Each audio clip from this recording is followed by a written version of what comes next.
ketika yang membackingin dia adalah yang punya negara ini. Itu harus diberlakukan. Karena Nikita Mirzani ini masyarakat biasa.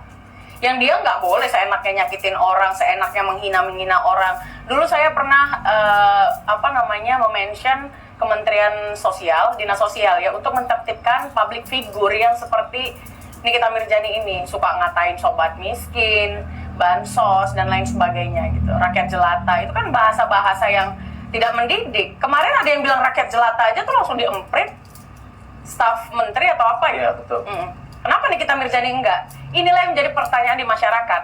Kenapa sedemikiannya itu dia dijaga? Ada apa ini? Ada permainan apa di sini? Sekarang gini logikanya, kalau orang sampai tidak tersentuh, nggak mungkin dia nggak punya siapa-siapa lah. Ya kan? Coba lihat yang lain. Yang lain ditangkap tuh. Maki orang dikit masuk, walaupun ITE. Padahal ITE itu susah banget loh pembuktiannya. Banyak. Berapa orang yang ditangkap kasus ITE? Nikmir, coba pergi sana ke Polda. Ada berapa ratus laporannya? Gak ada yang jalan. Ya kan? Saya kan berani bicara seperti ini karena saya itu pelapor. Dan itu di SP3.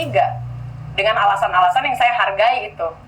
Tapi alasan itu saya pikir alasan-alasan yang nggak jelas lah menurut saya.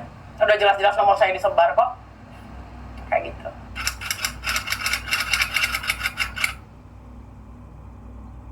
Dia harus happy, belajar dari pengalaman kasus di Serang.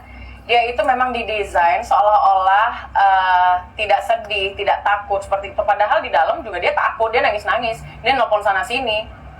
Pada saat itu di Serang saya melihat kok, gitu. Jadi saya tahu dia nggak setegar dan seindah yang di layar kaca. Setangguh itu nggak juga.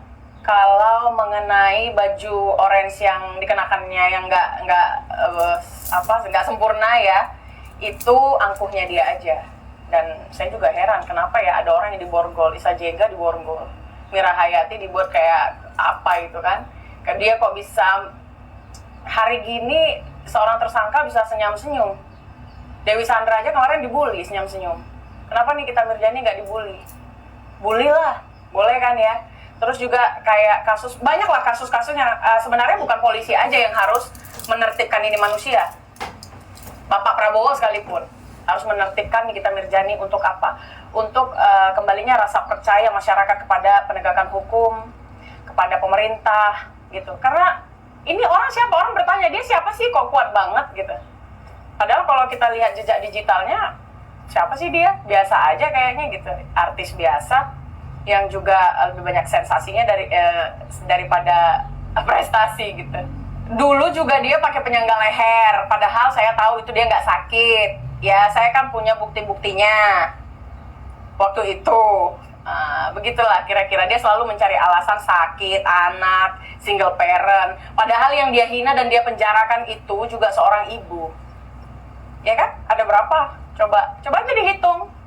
Siapa korban-korban dari Nikita Mirzani? Banyak kan orang yang dia, ya kayak yang dibilang di rekaman yang beredar. Polisi itu akan kerja kalau Nikita Mirzani yang upload. Artinya ya dilihat aja dia bahas nama siapa, tiba-tiba ditangkap. Begitu, itu relate banget. Dan kita mempertanyakan itu, tapi saya tetap mengapresiasi PMJ, Polda Metro Jaya. Pasti ada keterlibatan orang-orang yang selalu melindungi dia. Terus kayak dia itu terutama sama kepolisian ya, kayaknya dia apa ya, kayak petugas apa gitu di dalam. Bisa, lihat aja cara dia masuk. Dia langkahi itu pagar. Itu beretika tidak sebagai public figure. Ini terlepas dari sentimen pribadi saya dengan dia. Tapi apakah itu tontonan yang bagus? Apakah polisi tidak menegur dia? Atau kalau saya punya jabatan di sana, itu orang udah saya beratkan hukumannya, beneran. Karena banyak kali yang dia buat kurang ajar. Pakai baju nggak benar, melenggak-lenggok kayak fashion show, lalu dia lompati itu pagar. Saya mau tes, besok saya lewat kayak gitu caranya, saya ditangkap nggak? Saya dimarahin nggak? Saya mau tes. Benar. Saya mau lihat apakah perlakuan spesial itu hanya untuk Nikita Mirzani saja. Iya, itulah kenapa saya selalu mendesak tahan. Kenapa? Agar proses ini cepat berjalan. Saya ini nggak di kubu siapa-siapa, saya nggak kenal para pengusaha itu. Dan bahkan ketika